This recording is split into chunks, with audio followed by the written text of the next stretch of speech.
പരിശുദ്ധാത്മാവിന്റെ ആലയമാണ്. പരിശുദ്ധാത്മാവിന്റെ ആലയമാണ്. പരിശുദ്ധാത്മാവിന്റെ ആലയമാണ്. പരിശുദ്ധാത്മാവിന്റെ ആലയമാണ്. പരിശുദ്ധാത്മാവിന്റെ ആലയമാണ്.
പിതാവേ, അഗ്നിയുടെ അഭിഷേകം എൻ്റെ മേൽ പകരണമേ. വീണ്ടും ജനനത്തിലേക്ക്, ദൈവശക്തിയുടെ നിറവിലേക്ക് നയിക്കണമേ. Praise the lord. ത്രിയേക ദൈവത്തിലെ മൂന്നാമത്തെ വ്യക്തിയാണ് പരിശുദ്ധാത്മാവ്. ത്രിയേക ദൈവത്തിലെ മൂന്നാമത്തെ വ്യക്തിയാണ് പരിശുദ്ധാത്മാവ്. പരിശുദ്ധാത്മാവ് ഒരു വ്യക്തിയാണ്. പരിശുദ്ധാത്മാവിന് ഒരു ആളത്വമുണ്ട്, ഇച്ഛാശക്തിയുണ്ട്. പരിശുദ്ധാത്മാവ് ദൈവമാണ്. പിതാവിനെ പോലെ പുത്രനെ പോലെ തുല്യമായ ശക്തിയുള്ള ഒരു വ്യക്തി തന്നെയാണ് പരിശുദ്ധാത്മാവ്. നമ്മൾ വേദപാഠം പഠിച്ച നാളുകളിൽ നമ്മൾ പഠിച്ചതാണ് ത്രിയേക ദൈവത്തിലെ മൂന്നാമത്തെ ആളാണ് പരിശുദ്ധാത്മാവ്. പരിശുദ്ധാത്മാവ് ഒരു വ്യക്തിയാണ്. പരിശുദ്ധാത്മാവിന് ശരീരമുണ്ടോ? പരിശുദ്ധാത്മാവിന് ശരീരമുണ്ടോ? ഉണ്ടോ? തെറ്റിപ്പോയി. പരിശുദ്ധാത്മാവിന് ശരീരമുണ്ട്. യേശു മനുഷ്യ ശരീരമെടുത്ത് ഈ ഭൂമിയിൽ പിറന്നു. മനുഷ്യനായിട്ട് മനുഷ്യ ശരീരത്തോടെ ഈ ഭൂമിയിൽ യേശു ജീവിച്ചത്. യേശു പറഞ്ഞു, ഞാൻ പോയിട്ട് സഹായകനായ പരിശുദ്ധാത്മാവിനെ അയക്കും. പരിശുദ്ധാത്മാവ് വരുമ്പോൾ നിങ്ങൾ ശക്തി പ്രാപിക്കും. ആത്മാവ് എല്ലാ കാര്യങ്ങളും നിങ്ങളെ പഠിപ്പിക്കും. ആത്മാവ് നിങ്ങളെ ശക്തിപ്പെടുത്തും. ലോകത്തിന്റെ അതിർത്തികളിലേക്ക് യേശുവിനെ പ്രഘോഷിക്കുവാൻ ദൈവത്തിന്റെ ആത്മാവ് നിങ്ങളെ ശക്തരാക്കി തീർക്കും. ഈ പരിശുദ്ധാത്മാവിന് ശരീരമുണ്ട്. വിശുദ്ധ പൗലോസ് അപ്പോസ്തലൻ ഇപ്രകാരം പറയുന്നു, നിങ്ങൾ പരിശുദ്ധാത്മാവിന്റെ ആലയമാണ്. നിങ്ങൾ പരിശുദ്ധാത്മാവിന്റെ ആലയമാണ്. നിങ്ങൾ പരിശുദ്ധാത്മാവിന്റെ ആലയമാണ്. നമ്മളെല്ലാവരും പരിശുദ്ധാത്മാവിന്റെ ആലയമാണ്. പരിശുദ്ധാത്മാവിന് ശരീരമുണ്ട്. പരിശുദ്ധാത്മാവിന്റെ ശരീരം നിങ്ങൾക്ക് കാണണമോ? ഇതാണ് പരിശുദ്ധാത്മാവിന്റെ ശരീരം. ഈ ശരീരം, ഈ ശരീരമാണ് പരിശുദ്ധാത്മാവിന്റെ ശരീരം. ശക്തമായിട്ട് തെളിയിച്ച്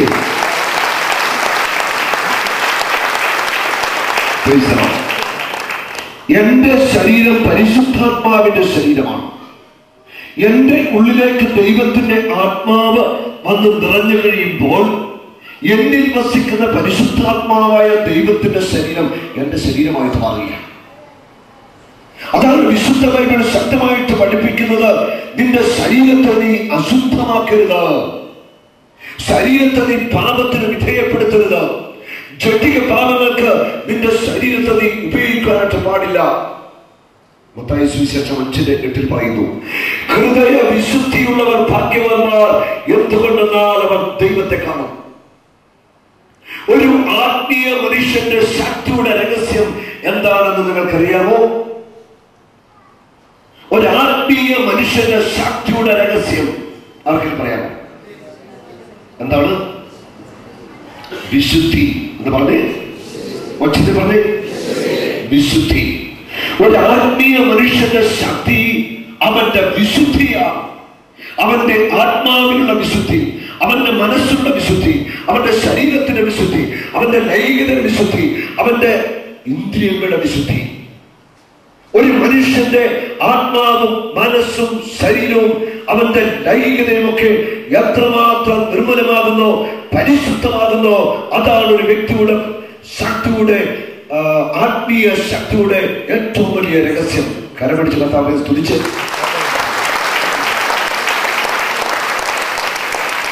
വിശുദ്ധി കൊണ്ട് നിറഞ്ഞ ഒരു മനുഷ്യനെ, വിശുദ്ധിയുടെ ആത്മാവാണ് പരിശുദ്ധാത്മാവ്. വിശുദ്ധിയുടെ ആത്മാവായ പരിശുദ്ധാത്മാവ് നിറഞ്ഞിരിക്കുന്ന ഒരു വ്യക്തിയെ തോൽപ്പിക്കുവാൻ ഈ ലോകത്തിലെ ഒരു ശക്തിക്കും, ഒരു വ്യക്തിക്കും, ഒരു പ്രസ്ഥാനത്തിനും, ഒരു അന്ധകാര ശക്തിക്കും സാധ്യമല്ല. വിശുദ്ധി കൊണ്ട് നിറഞ്ഞ വ്യക്തിയെ ഈ ലോകത്തിന് കീഴടക്കാൻ സാധ്യമല്ല. കരപിടിച്ച കർത്താവിൽ നിന്ന് സ്തുതിക്കാമോ? വിശുദ്ധിയുടെ മനുഷ്യൻ അജയ്യനായ മനുഷ്യനാണ്.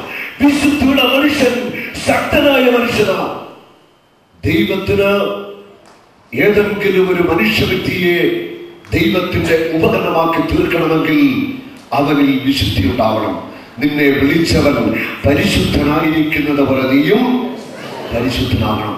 കർത്താവിന്റെ വചനം പറയുന്നു, നിന്നെ വിളിച്ചവൻ പരിശുദ്ധനായിരിക്കുന്നത് പോലെ നീയും പരിശുദ്ധനാകണം. ഒരു ആത്മീയ മനുഷ്യൻ, അത് ആരുമാവട്ടെ, ആധ്യാത്മിക ജീവിതം നയിക്കുന്ന അതേ സന്യാസത്തിലേക്ക് കടന്നു വന്ന വ്യക്തികൾ, സുവിശേഷം പ്രഘോഷിക്കുന്ന സുവിശേഷ പ്രഘോഷകർ, കർത്താവിന് വേണ്ടി വ്യത്യസ്തമായ തലങ്ങളിൽ വേല ചെയ്യുന്നവർ, ശുശ്രൂഷ ചെയ്യുന്ന വ്യക്തികൾ, ഓർത്തുകൊള്ളുക, നിന്റെ വിശുദ്ധി നീ നഷ്ടപ്പെടുത്തുമ്പോൾ നീ ജഡികനായ മനുഷ്യനായി തീരുകയാണ്. ഒരു വ്യക്തിയിൽ വിശുദ്ധി എത്രമാത്രം വളരുന്നോ അതനുസരിച്ച് മാത്രമേ ദൈവം ഒരു വ്യക്തിയെ ഉപയോഗിക്കൂ. ഹല്ലേലൂയ. അശുദ്ധി നിറഞ്ഞ വ്യക്തികളിൽ അധമ വികാരങ്ങൾക്ക് അടിമപ്പെട്ട് ജഡികതയില്, ലൈംഗിക അരാജകത്വത്തില്, ആസക്തികളിൽ മുഴുകി ജീവിക്കുന്ന വ്യക്തികൾ ഓർത്തുകൊള്ളുക, നിന്റെ ഉള്ളിൽ ദൈവം തന്നെയായ പരിശുദ്ധാത്മാവിന് വസിക്കുക അസാധ്യം. ഹല്ലേലൂയ. ആധ്യാത്മിക ജീവിതത്തില് ഉള്ള പല വ്യക്തികളും സാധാരണ മുൻപിൽ തോൽക്കുന്നതിന്റെ കാരണങ്ങൾ: ഒന്ന്, അവന്റെ വിശുദ്ധി നഷ്ടപ്പെടുത്തുന്നു. രണ്ട്, അവന്റെ ഹൃദയത്തിൽ അവൻ പോലും അറിയാതെ വളരുന്ന അഹങ്കാരം, അഹന്ത അവനെ തകർത്ത് കളയും. അടുത്തത് ധനാസക്തി. ധനാസക്തി നിറഞ്ഞ വ്യക്തികൾ ആരാണെങ്കിലും അവരുടെ ആധ്യാത്മിക ജീവിതം പറ്റെ തകർന്നു പോകും.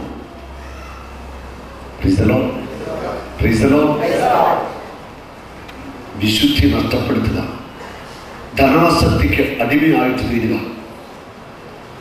രഹസ്യമായിട്ടുള്ള ജഡിക പാപങ്ങൾ, രഹസ്യ പാപങ്ങളിൽ മുഴുകുന്ന ചിലം. പുറമെ കുഴപ്പമൊന്നുമില്ല, ആധ്യാത്മികതയുടെ ആ പരിവേഷമൊക്കെ ഉണ്ട്, ഉള്ളിൽ യഥാർത്ഥത്തിലുള്ള വിശുദ്ധിയും നൈർമല്യവും ഇല്ലാത്ത വ്യക്തികളാണ് ജീവിക്കുക.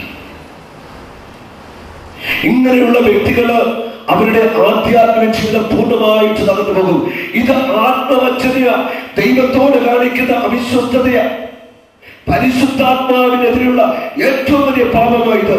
രഹസ്യ പാപങ്ങളിൽ മുഴുകി ജീവിക്കുന്ന ആത്മീയ മനുഷ്യർ, അത് സന്യാസത്തിലുള്ളവരാണെങ്കിലും സുവിശേഷ പ്രഘോഷണ രംഗത്തുള്ളവരാണെങ്കിലും എവിടെ ഉള്ളവരാണെങ്കിലും അവരുടെ ആധ്യാത്മിക ജീവിതം പരാജയപ്പെടും. ഹല്ലേലൂയ. യേശുവേ നന്ദി. രഹസ്യ പാപങ്ങളിൽ മുഴുകി ജീവിക്കുന്നവർ, ഹൃദയത്തിന്റെ ഉള്ളിലുള്ള അഹങ്കാരം, ആസക്തി നിറഞ്ഞു നിൽക്കുന്ന അഹങ്കാരം, ആസക്തി, തിന്മകളും പാപങ്ങളും, ഇതൊക്കെ നമ്മുടെ ആധ്യാത്മിക ജീവിതത്തെ തകർത്ത് കളയും. ന്യായാധിപനായിട്ട് ദൈവം തെരഞ്ഞെടുത്ത് അഭിഷേകം ചെയ്തുയർത്തിയ സാംസൺ എന്ന ആ വലിയ മനുഷ്യന്റെ പരാജയത്തിലൂടെ നമ്മളൊന്ന് കടന്നു പോവുകയാണ്. സാംസന്റെ മാതാപിതാക്കൾക്ക് ദൈവമായ കർത്താവിലൂടെ അരുളപ്പാടുണ്ടായി, നിങ്ങൾക്കൊരു പുത്രൻ ജനിക്കും. ഈ കുഞ്ഞിന്റെ അമ്മ ലഹരി പാനീയങ്ങൾ കഴിക്കുവാനായിട്ട് പാടില്ല. ഈ കുഞ്ഞ് ജനിച്ചു കഴിഞ്ഞിട്ട് ആ കുഞ്ഞിന്റെ ശിരസിലെ മുടി മുറിച്ചു കളയാൻ പാടില്ല. മാതാപിതാക്കൾക്ക് നിർദ്ദേശം കൊടുക്കുന്നു, ഈ കുഞ്ഞ് വളർന്നു വരുമ്പോൾ നാസീർ വ്രതക്കാരൻ ആയിരിക്കണം, ബ്രഹ്മചാരി ആയിരിക്കണം. വിശുദ്ധി നിറഞ്ഞ ഒരു വ്യക്തിയില് ഒരു തിന്മയുടെ ശക്തിയും സ്വാധീനം ചെലുത്തില്ല. ഒരു തിന്മയുടെ ശക്തിക്കും വിശുദ്ധി കൊണ്ട് നിറഞ്ഞ ഒരു വ്യക്തിയെ കീഴ്പ്പെടുത്താൻ സാധ്യമല്ല. കരപിടിച്ച് കർത്താവിനെ സ്തുതിച്ച് ഉടനോടെ ശക്തമായിട്ട്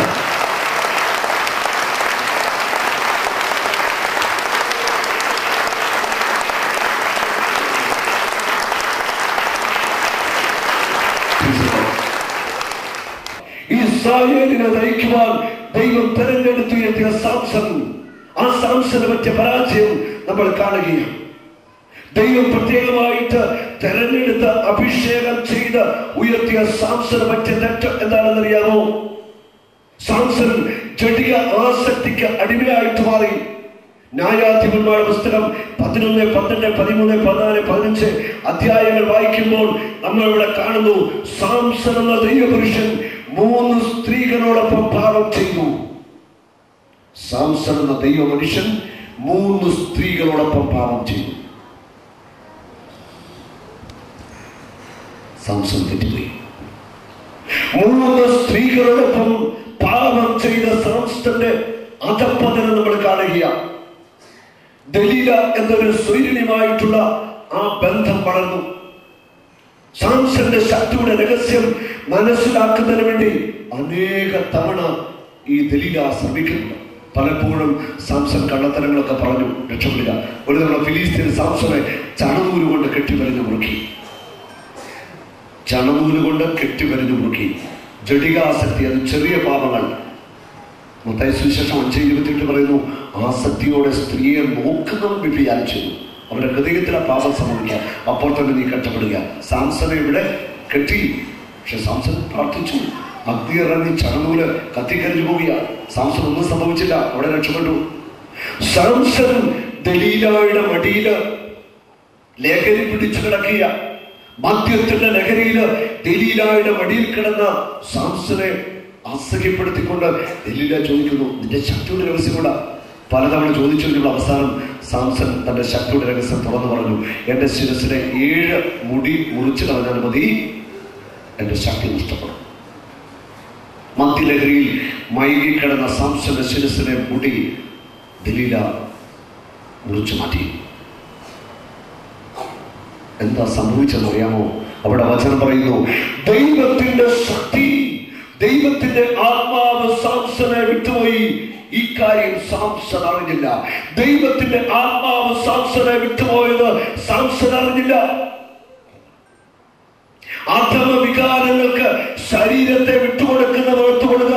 ഈ അധമ വികാരങ്ങൾക്ക് നീ അടിമപ്പെടുമ്പോൾ, മദ്യപാനത്തിന്, വ്യഭിചാരത്തിന്, സ്വയംഭോഗത്തിന്, ആസക്തികൾക്ക് നീ അടിമപ്പെട്ട് നിന്റെ ശരീരത്തെ നീ വിട്ടുകൊടുക്കുമ്പോൾ ദൈവത്തിന്റെ പരിശുദ്ധാത്മാവ് നിന്നെ വിട്ടുപോകും. ദൈവത്തിന്റെ ആത്മാവ് വിട്ടുപോയി കഴിയുമ്പോൾ നീ വെറും ജഡികന, നീ വെറും മരിച്ച മനുഷ്യനാ. ജഡിക മനുഷ്യൻ ദുർഗന്ധം വമിക്കുന്ന വ്യക്തിയാണ്. ഓർത്തുകൊള്ളുക, ജഡിക പാപങ്ങളിൽ മുഴുകി ജീവിക്കുന്ന മനുഷ്യൻ ദൈവത്തിന്റെ ശത്രുവാണ്. ഉള്ളിൽ ദുർഗന്ധം വമിക്കുന്ന മനുഷ്യനായിട്ട് മാറിയ പരിശുദ്ധാത്മാവിന്റെ വാസസ്ഥലമായ ഈ ശരീരത്തെ അശുദ്ധിക്ക് നീ വിട്ടുകൊടുക്കുമ്പോൾ ദുർഗന്ധം വമിക്കുന്ന വ്യക്തിയായിട്ട് നീ തീരുകയാണെന്ന് തിരിച്ചറിയാം. Hallelujah, hallelujah. ഇത് പരിശുദ്ധാത്മാവിനെതിരെയുള്ള ഏറ്റവും വലിയ പാപമാണ്. കർത്താവിന്റെ വചനം പറയുന്നു, രക്ഷയുടെ ദിനത്തിനു വേണ്ടി നിന്നെ മുദ്രിതനാക്കിയ പരിശുദ്ധാത്മാവിനെ നീ വേദനിപ്പിക്കരുത്. പരിശുദ്ധാത്മാവിന് സങ്കടമുണ്ട്, പരിശുദ്ധാത്മാവിന് മനസ്സുണ്ട്, ഹൃദയമുണ്ട്. നീ വേദനിപ്പിക്കുമ്പോൾ പരിശുദ്ധാത്മാവിന്റെ ഹൃദയം നോവും. പരിശുദ്ധാത്മാവിന് സങ്കടമുണ്ട്. നീ ആസക്തിക്ക് അടിമപ്പെട്ട് ജീവിക്കുമ്പോൾ ഏറ്റവും അധികം ദുഃഖിക്കുന്നത് പരിശുദ്ധാത്മാവായ ദൈവം. നിന്റെ മുന്നിൽ ക്രിസ്തുവിനെ രൂപപ്പെടുത്തുന്നത് ദൈവത്തിന്റെ പരിശുദ്ധാത്മാവ്. പരിശുദ്ധാത്മാവ് സങ്കടപ്പെടുക. അധമ വികാരങ്ങൾക്ക് അടിമപ്പെടുന്ന വ്യക്തികളിൽ ദൈവം തന്നെയായ പരിശുദ്ധാത്മാവിന് വസിക്കുക അസാധ്യമാണ്. ഹല്ലേലൂയ. ആസക്തിക്ക് അടിമപ്പെട്ട സാംസൺ എന്ത് സംഭവിച്ചു? സ്വൈരിനോടൊപ്പം ശരീരം പങ്കുവെച്ച സാംസൺ എന്ന ദൈവ മനുഷ്യന്റെ പരാജയം നമ്മൾ കാണുക. ദൈവത്തിന്റെ ആത്മാവ് സാംസനെ വിട്ടുപോയി. സാംസൺ ഇക്കാര്യം അറിഞ്ഞില്ല. ഫിലിസ്തീൻ വന്ന് സാംസനെ പിടിച്ചു കെട്ടി സാംസനെ ബന്ധിച്ചു. ലഹരിട്ടപ്പോൾ സാംസൺ ബലം പിടിച്ചു നോക്കി. സാംസണ് ആ ബന്ധനത്തിൽ നിന്ന് മോചനം പ്രാപിക്കാൻ പറ്റിയോ? പറ്റിയില്ല. ജഡികാസക്തിക്ക് അടിമയായിട്ടുള്ള സാംസൺ ബന്ധനത്തിലായി. ഓർത്തുകൊള്ളുക, ജഡികാസക്തിക്ക് നീ അടിമയാകുമ്പോൾ നീ ബന്ധനത്തിലാകുക. നിന്റെ ആത്മീയ നേത്രങ്ങൾ എന്നേക്കുമായിട്ട് അടക്കപ്പെടുക. നിന്നിലുള്ള ദൈവത്തിന്റെ ആത്മാവ് ദുഃഖിക്കുക. നീ ചെയ്യുന്ന ഏറ്റവും ഗൗരവമേറിയ പാപമായിട്ട് ഈ പാപം മാറുകയും ചെയ്യുക. Hallelujah, hallelujah. പിന്നെ സാംസനെ അവരെന്ത് ചെയ്യുന്നറിയാമോ? സാംസന്റെ കണ്ണുകൾ അവന് തുറന്നെടുത്തു. എന്താ അവർ ചെയ്തത്? സാംസന്റെ കണ്ണുകളെ അവർ തുറന്നെടുത്തു. കണ്ണുകൾ തുറന്നെടുത്ത സാംസന്റെ ഈ കണ്ണിന്റെ ഭാഗത്തെ കണ്ണുകളില്ല. കണ്ണുകൾ തുറന്നെടുത്തപ്പോൾ സാംസൺ വേദന അനുഭവിച്ചോ? കെട്ടിയിട്ടൊരു മനുഷ്യന്റെ കണ്ണു തുറന്നെടുത്ത് ഉള്ള അവസ്ഥ ഒന്ന് ചിന്തിച്ചു നോക്കിയേ. സാംസൺ ഒരു പച്ച മനുഷ്യനാണ്. സാംസന്റെ കണ്ണുകൾ രണ്ടും തുറന്നെടുത്തു. സാംസൺ എതിരടച്ചു. ആസക്തിക്ക് നീ അടിമയാകുമ്പോൾ നീ അന്ധനാവുക. ഒരുവന്റെ ഹൃദയത്തിലും മനസ്സിലും ആസക്തി നിറഞ്ഞു കഴിയുമ്പോൾ അവൻ ആത്മാവിൽ അന്ധനായിട്ട് മാറി. ഹല്ലേലൂയ. അവന്റെ കണ്ണുകളുടെ കാഴ്ച ആത്മീയ നയനങ്ങൾക്ക് അടഞ്ഞു പോവുക. ആസക്തി അവന്റെ ആത്മീയ നയനങ്ങളെ അടച്ചു കളയുക. എല്ലാ ആസക്തികളും, വ്യഭിചാരത്തിന്റെ, സ്വയംഭോഗത്തിന്റെ, മദ്യപാനത്തിന്റെ, ജഡത്തിന്റെ എല്ലാ ആസക്തികളും ഒരു മനുഷ്യന്റെ ആത്മീയ കണ്ണുകളെ എന്നേക്കുമായിട്ട് അടച്ചു കളയുക. സാംസന്റെ കണ്ണുകൾ അവർ തുറന്നെടുത്തു. ജയിലറെ കൊടുക്കുന്ന സാംസന്റെ കണ്ണുകളുടെ ഈ ഭാഗം പഴുത്തു ദുർഗന്ധം വമിക്കുവാൻ തുടങ്ങി. കണ്ണുകളുടെ ഈ ഭാഗം രണ്ടും അകത്ത് പഴുത്ത് ചീഞ്ഞു തുടങ്ങി. സാംസന്റെ കണ്ണുകളുടെ ഭാഗം. ഹല്ലേലൂയ. ജയിലറെ കൊണ്ടിരിക്കുന്ന സാംസൺ തന്റെ തെറ്റുകളെ ഓർത്ത് അനുഭവിക്കുന്നുണ്ട്. ഒന്ന് തിരിച്ചറിയുക, ജഡത്തിൽ സുഖം അനുഭവിച്ചവൻ ജഡത്തിൽ സഹിച്ചേ മതിയാവത്തുള്ളൂ. ജഡത്തിൽ സാംസൺ സുഖം അനുഭവിച്ചെങ്കിൽ ജഡത്തിൽ സഹിച്ചോ? നന്നായിട്ട് സഹിച്ചു. ഓർത്തുകൊള്ളുക, ജഡസുഖങ്ങൾക്ക് പിന്നാലെ പോകുന്നവർ ഒരിക്കൽ ജഡത്തിൽ തന്നെ സഹിക്കേണ്ടി വരും. ഉറപ്പാണ്. അത് ഈ ലോകത്തിൽ കാണുന്ന ഒരു കാഴ്ചയാണ്. ഹല്ലേലൂയ. സാംസൺ ജയിലറെ കൊണ്ടടക്കപ്പെട്ടു. കണ്ണുകൾ തുറന്നെടുക്കപ്പെട്ട് കണ്ണുകളുടെ ഭാഗം ചീഞ്ഞു ദുർഗന്ധം വമിച്ച് ജയിലിൽ കിടക്കുന്ന സാംസൺ അനുഭവിക്കാൻ തുടങ്ങി. സാംസന്റെ മുടി സാവധാനം വളരുക. കുറെ ഏറെ ദിവസങ്ങൾ സാംസൺ ജയിലിന്റെ ഉള്ളിൽ കിടന്നു. ഒരു ദിവസം സാംസനെ കൊട്ടാരത്തിലേക്ക് കൊണ്ടുവന്നു. പടയാളികൾ പറയുന്നു സാംസനോട് സർക്കസ് കാണിക്കുവാൻ.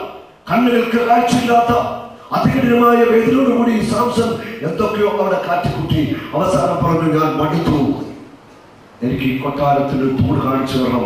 ഒരാൾ പിടിച്ച് സാംസനെ ഒരു തൂണിലേക്ക് ചേർത്ത് നിർത്തി. സാംസൺ എന്ത് ചെയ്യുന്നറിയാമോ? അവിടെ ഒരു വിലാപത്തിന്റെ, കണ്ണുനീരിന്റെ ഒരു പ്രാർത്ഥനയുണ്ട്. സാംസൺ ഇപ്രകാരം പ്രാർത്ഥിക്കുന്നു, ദൈവമേ, ഒരിക്കൽ കൂടി അങ്ങയുടെ പരിശുദ്ധാത്മാവിനെ എനിക്ക് തരണം. എന്നോട് കരുണയായിരിക്കണം. ഒരിക്കൽ കൂടി അങ്ങയുടെ ആത്മാവിനെ എനിക്ക് തരണം. സാംസൺ നിലവിളിക്കുക. അടുത്ത നിമിഷം ദൈവത്തിന്റെ ആത്മാവ് ശക്തിയോടെ സാംസന്റെ മേൽ വീണ്ടും ആവസിക്കുക. ശക്തനായ സാംസൺ നെടും തൂണുകളെ ഇടിച്ചു തകർക്കുക. ആ കൊട്ടാരം മൊത്തം വീണു. സാംസണോടൊപ്പം അനേക ആയിരങ്ങൾ അവിടെ മരിച്ചു വരികയാണ്. Hallelujah, hallelujah.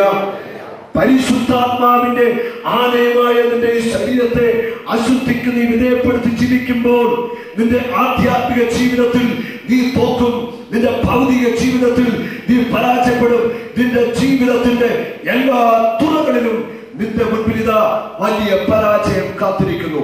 ഓർത്തുകൊള്ളുക, ആസക്തിയിൽ മുഴുകി ജീവിക്കുന്ന ഓരോ വ്യക്തിയുടെ മുൻപിൽ പരാജയം വാപിടർന്നിരിപ്പുണ്ട്. നിന്നെ അത് വിഴുങ്ങും. ഉറപ്പായി നിന്നെ അത് വിഴുങ്ങാക്കുകയാണ്. അതുകൊണ്ട് ആസക്തിക്ക് അടിമപ്പെട്ട വ്യക്തികൾ, വ്യഭിചാരത്തിന് അടിമപ്പെട്ട വ്യക്തികൾ ഓർക്കുക, പരിശുദ്ധാത്മാവ് ഒത്തിരി സങ്കടപ്പെടുന്നു. ഈ പരിശുദ്ധാത്മാവിനെ നീ വേദനിപ്പിക്കരുത്. പരിശുദ്ധാത്മാവിനെ നീ സങ്കടപ്പെടുത്തരുത്. പരിശുദ്ധാത്മാവ് വിശുദ്ധിയുടെ ആത്മാവ്, പരിശുദ്ധാത്മാവ് സ്നേഹത്തിന്റെ ആത്മാവ്, പരിശുദ്ധാത്മാവ് ശക്തിയുടെ ആത്മാവാണ്. 2 തിമോത്തി 1:7. എന്നാൽ ഭീരുത്വത്തിന്റെ ആത്മാവിനെ അല്ല, ശക്തിയുടെ, സ്നേഹത്തിന്റെ, ആത്മധൈര്യത്തിന്റെ ആത്മാവിനെയാണ് അവിടുന്ന് നൽകുന്നത്. ശക്തിയുടെ, സ്നേഹത്തിന്റെ, ആത്മധൈര്യത്തിന്റെ ആത്മാവിനെയാണ് ദൈവം നമുക്ക് നൽകുന്നത്. ശക്തിയുടെ ആത്മാവ്, സ്നേഹത്തിന്റെ ആത്മാവ്, ധീരതയുടെ ആത്മാവ്, ഈ അഭിഷേകത്തിന്റെ ശക്തി കൊണ്ട് നമ്മളെ ഓരോരുത്തരെയും കർത്താവ് നിറയ്ക്കാൻ പോവുകയാണ്. Hallelujah, hallelujah. കരങ്ങളടിച്ച് യേശുവിനെ എല്ലാവരും സ്തുതിച്ച്, ശക്തമായിട്ട് സ്തുതിച്ച്. ഹല്ലേലൂയ. അല്ല, നല്ല നിലയിൽ ആധ്യാത്മിക ജീവിതം നയിച്ചവൻ, ആ ആധ്യാത്മിക ജീവിതത്തിന് പരാജയപ്പെട്ടു പോയ വ്യക്തികളുടെ ജീവിതത്തെ കുറിച്ച് നമ്മൾ പഠിച്ചാൽ നമുക്ക് എവിടെയെങ്കിലും കണ്ടെത്താൻ സാധിക്കും അവർക്ക് സംഭവിച്ചു പോയ വീഴ്ചകൾ. ആ വീഴ്ചകൾ നമ്മൾ വീക്ഷിക്കുമ്പോൾ മുമ്പേ പങ്കുവെച്ചതുപോലെ അഹങ്കാരവും രഹസ്യമായി ചെയ്ത പാപങ്ങളും ആസക്തികളും ധനാസക്തിയും സ്ഥാനമോഹങ്ങളുടെ ആസക്തികളും ഞാനെന്ന ഭാവവും രഹസ്യമായിട്ട് ചില ജടിക പാപങ്ങളും അങ്ങനെ പലതും ഒരു ആത്മീയ മനുഷ്യന്റെ ജീവിതത്തെ എന്നേക്കുമായിട്ട് തകർത്തുകളയും.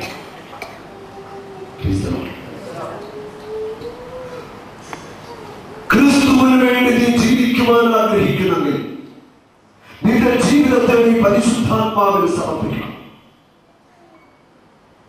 ഒരു വ്യക്തിയുടെ ജീവിതത്തിലെ ഏറ്റവും വലിയ നഷ്ടമെന്ന് പറയുന്നത് അവനിൽ വസിക്കുന്ന പരിശുദ്ധാത്മാവിനെ അവൻ നഷ്ടമാകുന്നു.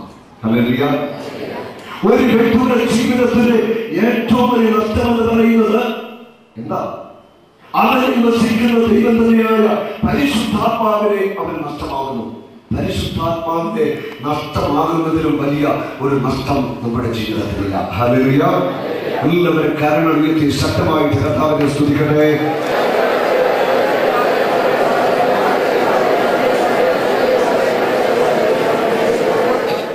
ദൈവാത്മാവിന്റെ ശക്തിയുടെ തുറവി നമ്മൾ ഉണ്ടാവണമെങ്കിൽ നമ്മുടെ വിശുദ്ധിക്ക് അതിന് വലിയ പ്രാധാന്യമുണ്ട്.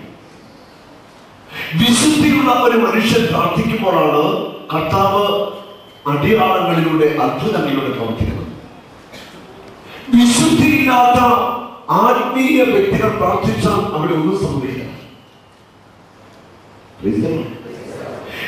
ക്രിസ്തുവിന് വേണ്ടി ആര് വില കൊടുക്കുന്നുവോ, വില കൊടുക്കുക എന്ന് പറയുമ്പോൾ ബ്രഹ്മചര്യം എന്ന പുണ്യം, ഈ ബ്രഹ്മചര്യം എന്ന പുണ്യം വിലയേറിയ പുണ്യമാണ്. വൈദികരും സന്യാസികളൊക്കെ ബ്രഹ്മചര്യം പാലിക്കുന്നുണ്ട്. വിവാഹ ജീവിതത്തിലുള്ളവർക്ക് ബ്രഹ്മചര്യത്തിന്റെ ആവശ്യമുണ്ടോ? വിവാഹ ജീവിതത്തിൽ ബ്രഹ്മചര്യമുണ്ടോ? ഇല്ലെന്ന് ആര് പറഞ്ഞു? സഭ 25 നോയമ്പ്, 50 നോയമ്പ്, 8 നോയമ്പ് അങ്ങനെ നോയമ്പുകൾ എടുക്കുവാനായിട്ട് വിശ്വാസികൾക്ക് പ്രോത്സാഹനം നൽകുന്നുണ്ട്. എന്താ ഇതിന്റെ അർത്ഥം? ആ കാലഘട്ടങ്ങളില് നമ്മുടെ ശരീരത്തെ നിയന്ത്രിക്കേണ്ട കാലഘട്ടമാണ്. ഭക്ഷണ ആസക്തി, ജടികാസക്തി ഇതൊക്കെ ഒന്ന് നിയന്ത്രിച്ച് ആ ദിവസങ്ങളിൽ നീ നോയമ്പൊക്കെ എടുത്ത് ദൈവസന്നിധിയിൽ നിന്ന് പ്രാർത്ഥിച്ച് നിന്റെ പ്രാർത്ഥനകൾക്ക് ഉത്തരം കിട്ടാൻ തുടങ്ങും. നമ്മൾ നോയമ്പിന്റെ നാളുകളിൽ ചില ഭക്ഷണ സാധനങ്ങൾ ഉപേക്ഷിക്കാറുണ്ട്. വിവാഹം കഴിച്ചവരോട് എനിക്ക് പറയാനുള്ളൊരു കാര്യം, 25 ദിവസം നോയമ്പെടുക്കുമ്പോൾ 25 ദിവസത്തേക്ക് ഒരു ഭാര്യയ്ക്കും ഭർത്താവിനും അവർക്ക് ദൈവം അനുവദിച്ചിരിക്കുന്ന ആ ബന്ധങ്ങൾ ആ 25 ദിവസത്തേക്ക് വേണ്ടെന്ന് വെക്കാൻ പറ്റുമോ? ഞാൻ പറയുന്നു, അത്ഭുതങ്ങൾ സംഭവിക്കാൻ തുടങ്ങും. നിങ്ങളുടെ ശരീരത്തെ ആസക്തികൾക്കായിട്ട് നിങ്ങൾ ഒരിക്കലും വിട്ടുകൊടുക്കരുത്. ആസക്തികളെ നമ്മൾ നിയന്ത്രിക്കണം. ജഡത്തിന്റെ ആസക്തി പൂർണ്ണമായിട്ട് നമ്മൾ കൺട്രോൾ ചെയ്യണം. നമ്മുടെ കണ്ണുകളെ നിയന്ത്രിക്കണം. ഇതിനെങ്ങനെ സാധിക്കും? കണ്ണുകളെ അല്ലെങ്കിൽ ജടികാസക്തി എങ്ങനെ നിയന്ത്രിക്കും? അതിനുള്ള ഒറ്റ വഴി ഇതാണ്: പരിശുദ്ധാത്മാവിന്റെ അഭിഷേകം പ്രാപിക്കുക, ആത്മാവിന്റെ അഗ്നി നമ്മുടെ മേൽ ആവസിക്കുക. പരിശുദ്ധാത്മാവിന്റെ അഭിഷേകം അഗ്നി നമ്മുടെ മേൽ ഇറങ്ങുമ്പോൾ നമ്മുടെ ജഡം വിശുദ്ധീകരിക്കപ്പെടും. ദൈവത്തിന്റെ ആത്മാവ് നമ്മളെ നയിക്കാൻ തുടങ്ങുമ്പോൾ ആസക്തി നമ്മളെ വിട്ടുമാറും. നമ്മൾ കാണുന്നതും കേൾക്കുന്നതുമൊക്കെ നിർമ്മലമായിട്ട് മാറാൻ തുടങ്ങും. നമ്മുടെ ഉള്ളിൽ വസിക്കുന്ന ദൈവത്തിന്റെ ആത്മാവ് നമ്മളെ അങ്ങനെ നയിക്കാനായിട്ട് തുടങ്ങും. Hallelujah, hallelujah. പഴയ നിയമത്തിലെ ശക്തനായ ഒരു പ്രവാചകന ഏലിയ പ്രവാചകൻ. ഏലിയ പ്രവാചകന്റെ ഉറ്റ ശിഷ്യനായിരുന്നു എലീഷ.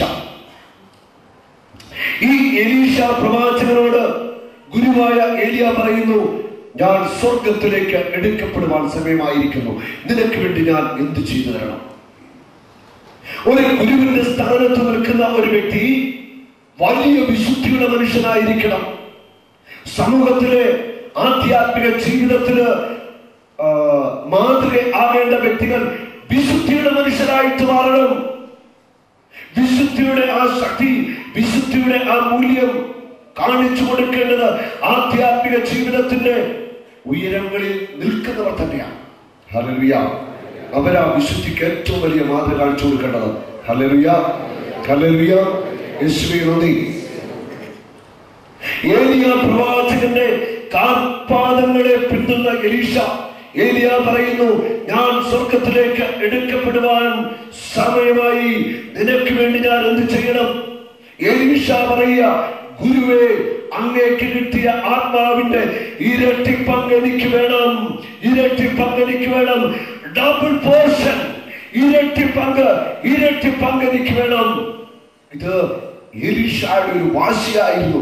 ഗുരുവിന് കിട്ടിയിരിക്കുന്ന അഭിഷേകത്തിന്റെ ഇരട്ടി പങ്കുകൊണ്ട് ഞാൻ പോകത്തുള്ളൂ. ഹല്ലേലൂയ. എലീശായ്ക്ക് ഗുരുവിനെ വളരെ വ്യക്തമായിട്ട് അറിയാം. ഗുരുവിന്റെ ആ മഹത്വം, ഗുരു എത്രമാത്രം വിശുദ്ധിയുള്ള മനുഷ്യനാണ്, എത്രമാത്രം ശക്തിയുള്ള ദൈവ മനുഷ്യനാണെന്ന് എലീശായ്ക്ക് അറിയാമായിരുന്നു. Hallelujah, hallelujah. മുൻപേ നടക്കുന്നവർ, മാതൃക കൊടുക്കുന്നവര് വിശുദ്ധിയുടെ മനുഷ്യരായിട്ട് മാറണം. വിശുദ്ധിയുടെ മനുഷ്യരെ ദൈവം ഉയർത്തും. വിശുദ്ധിയുടെ മനുഷ്യരെ വാനോളം ദൈവം ഉയർത്തും. ക്രൈസ്തവൻ വിശ്വാസ ജീവിതത്തില് വിശുദ്ധരായവരുടെ ജീവിതം പഠിച്ചാൽ, വിശുദ്ധരുടെ ജീവിതം പഠിച്ചാൽ നമ്മൾക്ക് കാണാൻ സാധിക്കും, അവർ ഏറ്റവും അധികം വില കൊടുത്തത് വിശുദ്ധിക്ക് വേണ്ടിയാണ്. എന്തിനു വേണ്ടിയാ? വിശുദ്ധിക്ക് വേണ്ടി. വിശുദ്ധനായ രണ്ടാം ക്രിസ്തു എന്ന് വിളിക്കുന്ന വിശുദ്ധ ഫ്രാൻസിസ് അസിസി പുണ്യവാൻ, അദ്ദേഹത്തിന്റെ ചരിത്രത്തിൽ പറയുന്നു, ഒരിക്കൽ അദ്ദേഹത്തിന്റെ ജഡത്തിന് അമിതമായ ജഡികാസക്തികൾ എന്ന് വന്നു. ജഡികാസക്തിയുടെ ആ പ്രലോഭനമുണ്ടായപ്പോൾ ഫ്രാൻസിസ് എന്ത് ചെയ്തെന്നറിയാമോ? ആശ്രമമുറ്റത്തുള്ള റോസച്ചെടി, മുള്ളുകൾ നിറഞ്ഞു നിൽക്കുന്ന റോസച്ചെടിയുടെ മേൽ കമന്നു വീണു. ഈ റോസച്ചെടിയുടെ മേൽ കിടന്ന ഉരുണ്ടു. ശരീരമൊക്കെ മുള്ളുകൊണ്ട് കീറി ശരീരത്തിലൂടെ രക്തമൊഴുകുവാൻ തുടങ്ങി. ജഡികാസക്തിയെ അമുക്കുവാൻ വേണ്ടി വിശുദ്ധനായ ഫ്രാൻസിസ് ചെയ്ത ഒരു പ്രവൃത്തിയായിരുന്നു. ഒരുപക്ഷെ നിങ്ങൾക്കറിയാം, കാലങ്ങൾ കടന്നുപോയി പഞ്ചക്ഷരധാരിയായ ഒരു സാധാരണ അൽമായനായിരുന്ന ഫ്രാൻസിസ് എന്ന ചെറുപ്പക്കാരൻ, അദ്ദേഹത്തിന്റെ പിതാവ് വലിയ സമ്പന്നനായിരുന്നു. എല്ലാം വിട്ടുപേക്ഷിച്ചിട്ട് യേശുവിനെ സ്വന്തമാക്കുവാൻ ഇറങ്ങിത്തിരിച്ച ഫ്രാൻസിസ് എന്ന ചെറുപ്പക്കാരൻ കത്തോലിക്ക സഭയിലെ രണ്ടാം ക്രിസ്തു എന്ന് വിളിക്കപ്പെടുകയാണ്. തന്റെ ശരീരത്തിനുണ്ടായ ആ ജഡിക പ്രലോഭനത്തെ നേരിടുവാനായിട്ട് മുള്ളുകൾക്ക് മീതെ വീടുകിടന്ന ഉരുണ്ട ഫ്രാൻസിസ നമുക്കൊക്കെ മാതൃകയായിട്ട് മാറേണ്ടത്. ശരീരമൊക്കെ റോസമുള്ളുകൊണ്ട് കീർമുറിഞ്ഞ് രക്തമൊഴുകുവാൻ തുടങ്ങി. നൂറ്റാണ്ടുകൾ പിന്നിട്ടു. അസീസിലെ വിശുദ്ധ ഫ്രാൻസിസിന്റെ കബറിടത്തിലേക്ക് ആയിരങ്ങൾ എത്തിച്ചേർന്ന് ഇന്ന് പ്രാർത്ഥിക്കുന്നുണ്ട്. ആ ആശ്രമമുറ്റത്ത് ഉണ്ടായിരുന്ന റോസച്ചെടിയെ കുറിച്ച് ഞാൻ പങ്കുവയ്ക്കാം. അന്ന് ഫ്രാൻസിസ് വീണ് കിടന്ന് ഉരുണ്ട് മുറിഞ്ഞ ആ റോസച്ചെടിക്ക് ഇന്നും ആ റോസച്ചെടി എവിടെയുണ്ട്? ആ റോസച്ചെടിയിൽ മുള്ളുകൾ ഇല്ല. അവിടെ നിൽക്കുന്ന റോസച്ചെടിക്ക് മുള്ളുകൾ ഇല്ല. അവിടെ നിന്ന് അതിനൊരു കമ്പ് മുറിച്ചു മാറ്റി മറ്റൊരു സ്ഥലത്ത് വെച്ച് കഴിയുമ്പോൾ ആ റോസച്ചെടിയിൽ മുള്ളുകളുണ്ട്, പൂക്കളുമുണ്ട്. പക്ഷെ ഫ്രാൻസിസ് വീണുരുണ്ട ആ സ്ഥലത്തെ റോസച്ചെടികൾക്ക് മുള്ളുകൾ ഇല്ല. Hallelujah, hallelujah. വിശുദ്ധ ഫ്രാൻസിസ് രണ്ടാം ക്രിസ്തു എന്ന് അറിയപ്പെടുന്നത് വളരെ ചെറുപ്രായത്തിൽ തന്നെ വിശുദ്ധ ഫ്രാൻസിസ് മരിച്ചു പോകുന്നു. ഫ്രാൻസിസ് മരിച്ചു പോകാനുള്ള കാരണം പോലും നിരന്തരമായ ഉപവാസം, നിരന്തരമായ പ്രാർത്ഥന, തന്റെ ശരീരത്തെ കീഴ്പ്പെടുത്താൻ വേണ്ടി നിരന്തരം ഉപവസിക്കുന്ന ശരീരത്തെ നിയന്ത്രിക്കാൻ വേണ്ടി ദൈവത്തിൽ തന്നെ വിട്ടുകൊടുത്ത വ്യക്തിയായിരുന്നു വിശുദ്ധ ഫ്രാൻസിസ്. Hallelujah, hallelujah. നമ്മുടെ വിശുദ്ധ ബൈബിളിൽ വായിക്കുന്നു, യേശു 40 രാവും 40 പകലും ഉപവസിക്കുന്നു. ഉപവാസത്തിലൂടെ പ്രാർത്ഥനയിലൂടെ വേണം നമ്മുടെ ജഡത്തെ നമ്മൾ നിയന്ത്രിക്കുവാൻ, ജഡിക വികാരങ്ങളെ കൺട്രോൾ ചെയ്യുവാൻ. ഭക്ഷണത്തിന്റെ ആസക്തി, കണ്ണുകളുടെ ആസക്തി, ജഡികാസക്തി, ഭോഗാസക്തി, ഇതിൽ നിന്ന് നമുക്ക് വിടുതൽ ആവശ്യമാണ്. ദൈവത്തിന്റെ ആത്മാവിന്റെ അഭിഷേകം പ്രാപിച്ചുകൊണ്ട് വിശുദ്ധിയുടെ മനുഷ്യരായിട്ട് നമ്മൾ ഓരോരുത്തരും മാറണം. പരിശുദ്ധ കന്യകാമറിയം വിശുദ്ധിയുടെ നിറകടമാണ്. യേശുവിന്റെ അമ്മയായ മറിയം, പരിശുദ്ധ അമ്മയോട് നമുക്ക് പ്രാർത്ഥിക്കാം, അമ്മയെ വിശുദ്ധിയിൽ എന്നെ വഴി നടത്തണം. ജഡത്തിന്റെ ഒരു കുഞ്ഞു പാപത്തിൽ പോലും വീഴാതെ അമ്മ എന്നെ കാത്തു സൂക്ഷിക്കണമെന്ന് ദിവസവും നമുക്ക് പ്രാർത്ഥിക്കാം. കരമടിച്ച കർത്താവിനെ ഒന്ന് സ്തുതിച്ച്